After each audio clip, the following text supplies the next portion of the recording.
Mass మహారాజా రవితేజ, దర్శకుడు హరిశంకర్ మూడోసారి జత కట్టారు.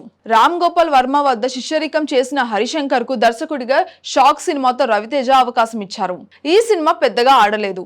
ఆ తర్వాత మిరపకాయ సినిమాతో హరిశంకర్ కు మరో అవకాశం ఇచ్చారు రవితేజ. ఈ సినిమా కమర్షియల్ గా హిట్ అయింది.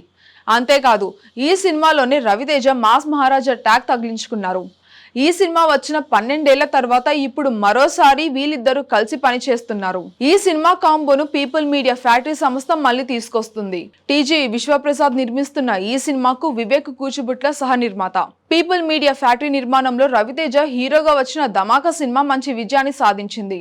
ఇప్పుడు మరోసారి అదే బ్యానర్ లో రవితేజ సినిమా చేస్తున్నారు. ఇంకా టైటిల్ ఖరారు చేయని ఈ సినిమాని ఈ రోజు అధికారికంగా ప్రకటించారు.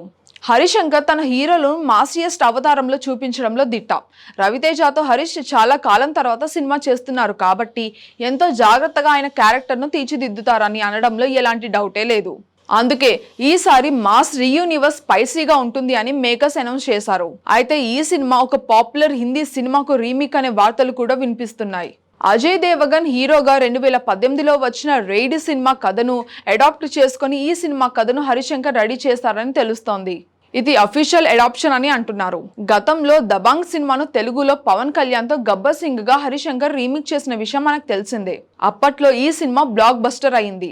అంతేకాకుండా ఈ సినిమాలో హరిశంకర్ స్వయంగా రాసుకున్న కొన్ని సీన్లు, డైలాగులు అయితే బాగా హైలైట్ అయ్యాయి. కాబట్టి రైడ్ కథలో కూడా తెలుగు వారికి నచ్చేలాగా హరీష్ మార్పులు చేశారని అంటున్నారు. నిజ జీవితంలో జరిగిన ఇన్కమ్ ట్యాక్స్ రైట్స్ ఆధారంగా ఈ సినిమాను హిందీలో రూపొందించారు.